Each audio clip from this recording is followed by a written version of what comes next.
ଆଜିର ମାନସାଙ୍କ କାରଣ ସବୁ ସମସ୍ତଙ୍କୁ ସୁସ୍ୱାଗତ ଓ ଅଭିନନ୍ଦନ। ଏହା ପୂର୍ବରୁ ଆମେ ଭଗ୍ନାଂଶ ପାଠକୁ ସମ୍ପୂର୍ଣ୍ଣ ରୂପେ ପଢ଼ି ସାରିଛେ। ବର୍ତ୍ତମାନ ଆମେ ଏହାର ପରବର୍ତ୍ତୀ ପାଠଟିକୁ ପଢ଼ିବା। ଏହା ପୂର୍ବରୁ ଆମେ ଭଗ୍ନାଂଶ ବିଷୟରେ କିଛି ବିଷୟବସ୍ତୁ ପୁଣି ଥରେ ପୁନରାବୃତ୍ତି କରିବାକୁ ଯାଉଛି। ଦେଖ, ଯେତେବେଳେ ଆମେ ଭଗ୍ନାଂଶ କେତେ ପ୍ରକାର କ'ଣ କ'ଣ ପାଠ ପଢ଼ିଥିଲେ, ସେ ସମୟରେ ମଧ୍ୟ ଆମେ ଭଗ୍ନାଂଶର ସମ୍ୟକ ଧାରଣା ଦେବା ପୂର୍ବରୁ ଆମେ ଭଗ୍ନାଂଶର ବିଭିନ୍ନ ପ୍ରକାର ଜାଣିଥିଲେ। ଯେତେବେଳେ ଏକ ଭଗ୍ନାଂଶ ସଂଖ୍ୟା ଲେଖୁଛେ ସେତେବେଳେ କିପରି ଭାବେ ଆମେ ଲେଖୁ, ଦେଖ 3/5 କ'ଣ କରୁଛେ, ଅର୍ଥ କ'ଣ କରୁଛେ ନା 5 ଭାଗରୁ 3 ଭାଗ। ଏକ ସଂଖ୍ୟାଟିକୁ ବା ଏକ ଜିନିଷଟିକୁ 5 ଭାଗ କରୁଛେ ଆଉ ତା 3 ଭାଗ ନେଉଛେ। ଯେତେବେଳେ ଯେତେବେଳେ ହରଟିକୁ ଏକ ଆଧାର ସଂଖ୍ୟା ନେବା, ଯେକୌଣସି ଏକ ଆଧାର ସଂଖ୍ୟା ନେବା, ଫର ଏକ୍ସାମ୍ପଲ ଦେଖ 2/10। ଏଠି ବର୍ତ୍ତମାନ ହରରେ ଏକ ଆଧାର ସଂଖ୍ୟା ଅଛି ଯାହାର ମୂଲ୍ୟ ହେଉଛି 10। ଆକୁ ଆମେ ଅର୍ଥାତ୍ କ'ଣ ନା 10 ଭାଗରୁ 2 ଭାଗ ନେବା। ଆକୁ ଆମେ ଏକ ଅନ୍ୟ ରୂପରେ ମଧ୍ୟ ଲେଖିପାରିବା। ଯେଉଁ ରୂପ ଲେଖିବା, ଦେଖ ଏଠି ଆମେ ଆକୁ ଯଦି ଭାଗ କରିବା, 2କୁ 10 ଭାଗ କରିବା, ତାର ଆମେ କ'ଣ ଲେଖୁଛେ ନା 0.2 ବା 0.2 ମଧ୍ୟ ଆମେ ଲେଖିପାରିବା, କିଛି ଅସୁବିଧା ନୁହଁ। ଏଠି ଯେଉଁ ଟୋପା ଚିହ୍ନ ଦେଲି, ଏ ଟୋପା ଚିହ୍ନକୁ ଆମେ କ'ଣ କରିବା, ଦଶମିକ ବୋଲି କହିବା। ଆଜିର କାଳାଂଶରେ ଏହି ଦଶମିକ ବିଷୟରେ ଆମେ ଆଲୋଚନା କରିବା। ଦଶମିକ କିପରି ଭାବରେ ଲେଖୁଛେ ଆଉ କିପରି ଭାବରେ ପଢ଼ୁଛେ।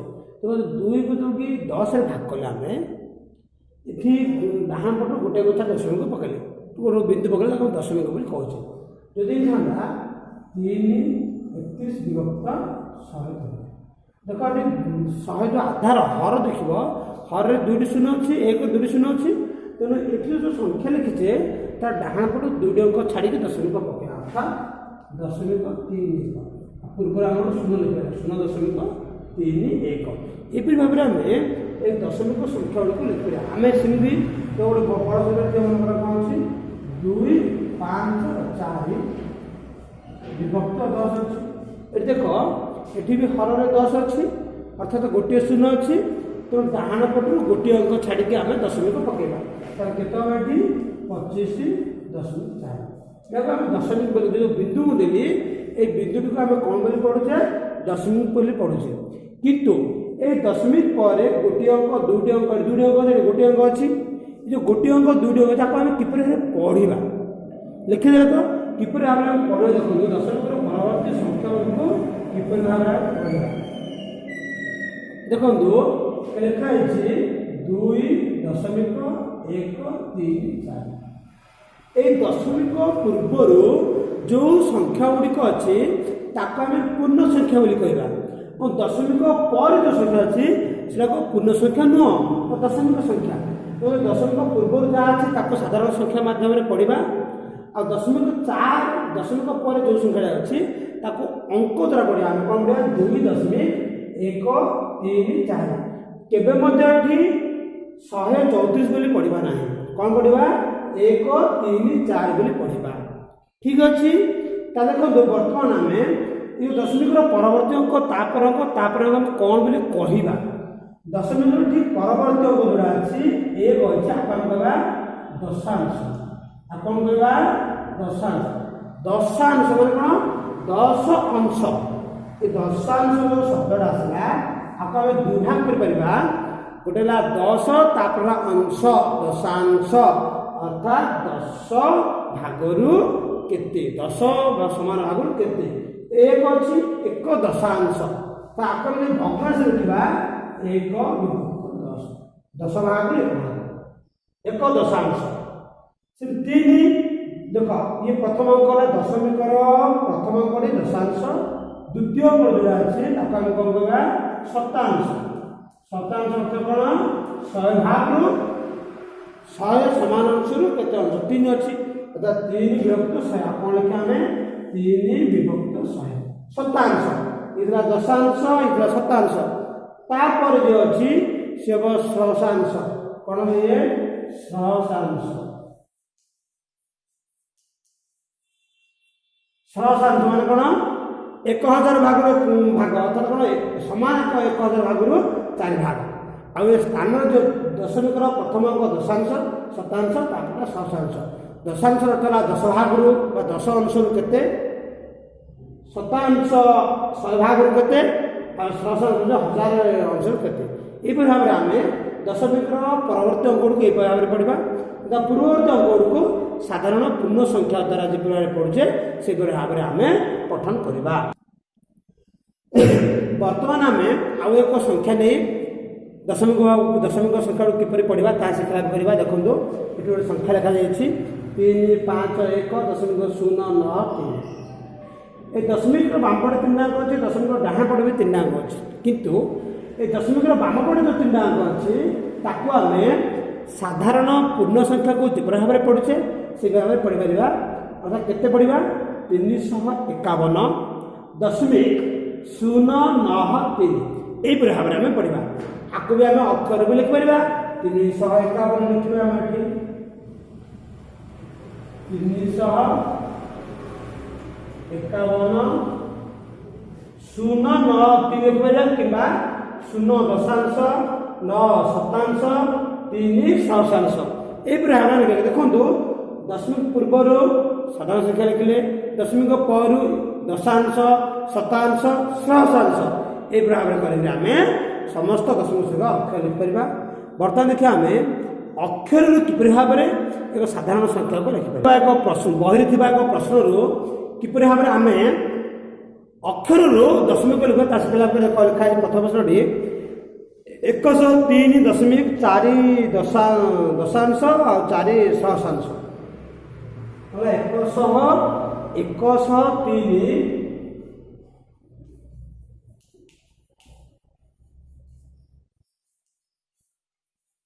103.4 दशांश 4 सहसांश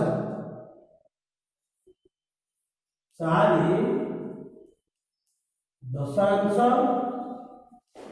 4 सहसांश। देख प्रथम दशमिक पूर्व कौन लिखा एने दशमिक पूर्व 103 साधारण 103 जी लिखे लिखिद 103 दशमिक दशमिक टी परवर्ती अंक हूँ दशांश जो अच्छे दशांश अच्छे नहीं 4 दशांश लिखाई तेणु 4 दशांश ता परवर्ती हूँ किए शतांश शतांश लिखाई कि लिखा जाए तार 0 लिखा तापर किए सहसांश सहसांश के 4 दशांश 4 सहसांश ये आम अक्षर संख्या लिखा आ पूर्व पढ़ले संख्यार अक्षर को लिखा ठीक अच्छे। ये दुटी उदाहरण को नहीं आम बहर प्रश्न थी 1 नंबर और 2 नंबर निजे करवा ओके। बर्तमान देखिए आम एक भग्नांश संख्या को किपर भाव में दशमिक परिणत करवा और तार उल्टा देखा दशमिक को किपर भाव में भग्नांश परिणत कर एक साधारण भग्नांश देख जो आम एक आधार गोटे संख्यार हर किसी आधार थी कौन कौन अच्छी 7 विभक्त 10 हर 10 अच्छी तार अति सहजरे आम या दशमिक लिखिपर ये जितेटा संख्या थी डाण पटरू गोटे अंक छाड़ी दशमिक पकईदेवा कहीं तले जो हर अच्छी हर जो आधार अच्छी से आधार गोटे 0 अच्छी तेणु उपर लबरू गोटे अंक छाड़ी दशमिक पकईवा केते हम 0.7 दशमिक किसी ना तेणु 0 लिखिपर 0 न लिखे भूल हेनी किंतु संख्यार ये जो पूर्वर खाली स्थान न रखी 0 लिखा 0.7 लिखिपर जदि देख 134 विभक्त 10 से सेम फर्मूला तले आधार गोटे 0 अच्छे डाण पटू गोटे अंक छाड़ी दशमिक पकईदेवा दशमिक ये पड़ो 13.4 ठीक अच्छे।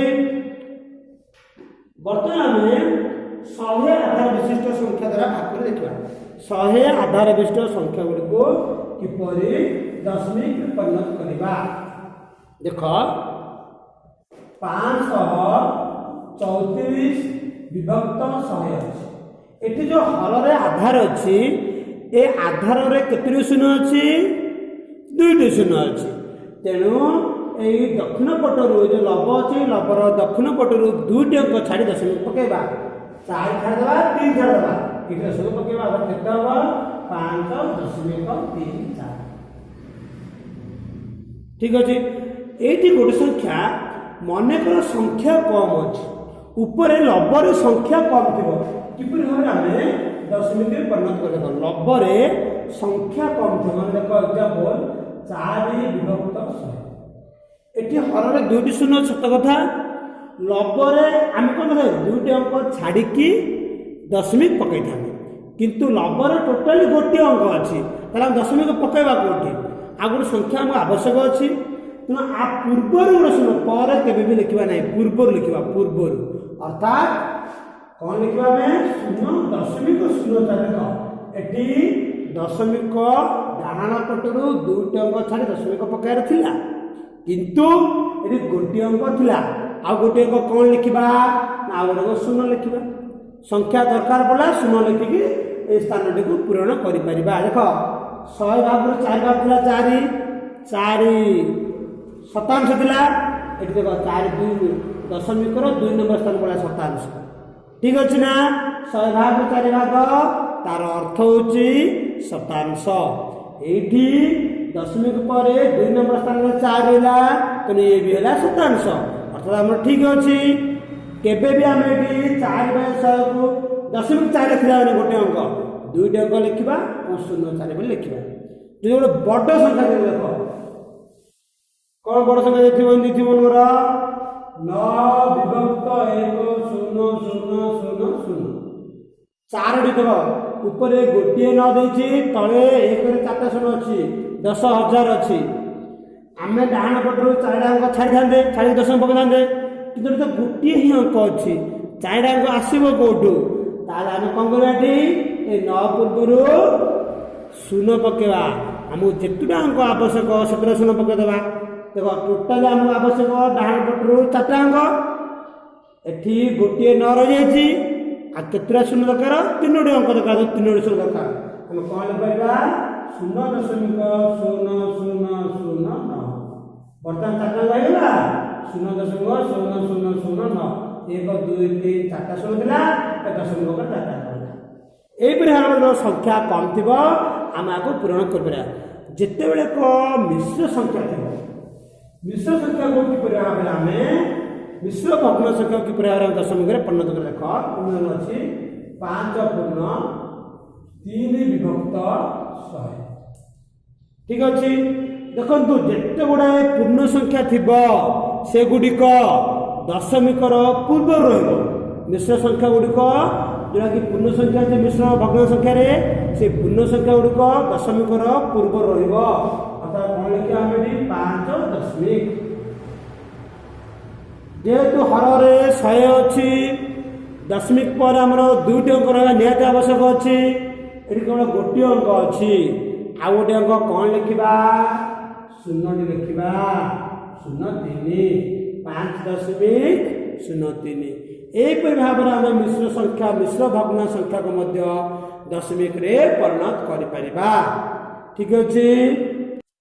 वर्तमान यार ओलटा पकेट देखिबा अर्थात ओलटा परा कोन वर्तमान हम कोन करले ना भग्नांश संख्या को दशमिक परिणत करले वर्तमान देखिबा दशमिक संख्या को किपरि हमें भग्न संख्या रे परिणत करूछे देखंदो मोर दशमिक संख्या लिखुची 2.5 ताको मो किपरि भाबरे भग्नांश रे परिणत करिबी जेते बेले आमे भग्नांश रु दशमिक रे परिणत करथुले तळे हर रे आधार रे जेतरा सुन थिला डाहाण पटरो सेतरा अंक छाडी दशमिक पकोथुले एठी देख दशमिक परे गोटी अंक अछि तेनु हर रे जो आधार विशिष्ट संख्या नेबा सेठी गोटी सुन रहइबो अर्थात को आधार नेबा 1 नेबा 1 रे केते सुन पकेबो 25 ତଳେ ଲେଖିଦେବା 1 1 କେତେ ଶୂନ ପକେଇବା ନା ଏଠି ଦଶମିକରେ ଯେତୁଟା ଦଶମିକ ପରେ ଯେତୁଟା ଅଙ୍କ ଥିବ ଏ ତଳେ 1 ରେ ସେତୁଟା ଶୂନ ପକେଇଦେବା 1 ରେ ଗୋଟେ ଶୂନ ପକେଇବା ଗୋଟେ ଅଙ୍କ ଅଛି ଗୋଟେ ଶୂନ ଏପରି ଭାବରେ ଆମେ ସାଧାରଣ ଦଶମିକ ସଂଖ୍ୟା ଗୁଡ଼ିକୁ ଭଗ୍ନାଂଶରେ ପରିଣତ କରିପାରିବା କିନ୍ତୁ ଆ ପରେ ଆଉ ଗୋଟେ ରହିବ 3.009 ଆଉ ଆମେ କଣ କରିବା ଦଶମିକ ପରେ କେତେଟା ଅଙ୍କ ଅଛି ଏଠି 3ଟି ଅଙ୍କ ଅଛି ଅର୍ଥାତ ହରରେ ଯୋଉ ଆଧାର ବିଟ ସଂଖ୍ୟା ରହିବ 1 ରହିକି ଆଉ କେତୋଟି ଶୂନ ପଡ଼ିବ 3ଟି ଶୂନ ପଡ଼ିବ କଣ କରିବା ଆମେ 3009 ବିଭକ୍ତ 1 লিখଦେବା ଦଶମିକ ପରେ 3ଟି ଅଙ୍କ ଅଛି ତେଣୁ 1 ରେ 3ଟି ଶୂନ ପକା 0 0 ଠିକ ଅଛି ଏଥିର ଅର୍ଥ ହେଲା ଦଶମିକ ସଂଖ୍ୟାକୁ ଏହିପରି ଭାବରେ ଆମେ ସାଧାରଣ ଭଗ୍ନାଂଶରେ ପରିଣତ କରିପାରିବା ବର୍ତ୍ତମାନ ସଂଖ୍ୟା ଦେଖ 0.0009 ତିନୋଟି ଶୂନ ଅଛି ତାପରେ 9 ଅଛି ଏ ଶୂନ પર କିଛି ଅଙ୍କ ନାହିଁ ଏ ପ୍ରକାର ଶୂନ କି ଦଶମିକ ଦେଖ ପ୍ରଥମ କଣ କରିବା ଆମେ ଏ ଦଶମିକ ପରେ କେତେଟା ଅଙ୍କ ଅଛି ଟୋଟାଲ ଅଛି 4ଟି ଅଙ୍କ ସେ 4ଟା ଅଙ୍କ ଭିତରୁ ବାମ ପଟରୁ 3ଟା ଶୂନ ଅଛି ଆଉ ସବା ଶେଷରେ ଗୋଟିଏ ଅଛି 9 କିନ୍ତୁ ସମସ୍ତେ ସଙ୍ଗେ ଲେଖ 0.0009 ଲେଖିଦେବା ତଳେ 1 ଲେଖିଦେବା 1 ରେ କେତେଟା ଶୂନ ରହିବ ନା ଦଶମିକ ପରେ ଯେତେଟା ଅଙ୍କ ଅଛି ସେଟା ଶୂନ ରହିବ 1 2 3 4 ଅର୍ଥାତ କେତେ ଶୂନ ରହିବ 1 2 3 4 କିନ୍ତୁ ଏଠି ଲମ୍ବରେ ଯୋଉ ବାମ ପଟେ 3ଟି ଶୂନ ଲେଖାଯାଇଛି ଏ 3ଟି ଯାକ ଶୂନର କୌଣସି ମୂଲ୍ୟ ନାହିଁ ତ ଆମେ କଣ ଲେଖିପାରିବା ଏଠି କେବଳ 9 ଲେଖିପାରିବା 9 ଲେଖି ତଳେ 1 ରେ 1 2 3 4 ଶୂନ ଦେବେ ଠିକ ଅଛି ଏହିପରି ଭାବରେ ଆମେ ଯେତେବେଳେ କି ବାମ ପଟେ କେବଳ ଶୂନ ଲେଖା ଥିବ ଏବଂ ସବା ଶେଷରେ ଗୋଟେ ଅଙ୍କ ଥିବ ତାକୁ ମଧ୍ୟ ଆମେ ଦଶମିକରୁ ସାଧାରଣ ଭଗ୍ନାଂଶରେ ପରିଣତ କରିପାରିବା ଏଠି ଯେପରି ଭାବରେ ମୁଁ ଦଶମିକ ସଂଖ୍ୟାକୁ ସାଧାରଣ ପରିଣତ କଲି ସାଧାରଣ ଭଗ୍ନାଂଶରେ ଆଉ ସାଧାରଣ ଭଗ୍ନାଂଶ ସଂଖ୍ୟାକୁ ଦଶମିକରେ ପରିଣତ କଲି ଠିକ୍ ସେହିପରି ଭାବରେ ଆପଣମାନେ ବହିରେ ଥିବା ପ୍ରଶ୍ନ ଅଛି 6 ନମ୍ବର ଏବଂ 7 ନମ୍ବର ଅଛି ସେହି ପ୍ରଶ୍ନ ଗୁଡ଼ିକୁ ଆମେ ଏପରି ଭାବରେ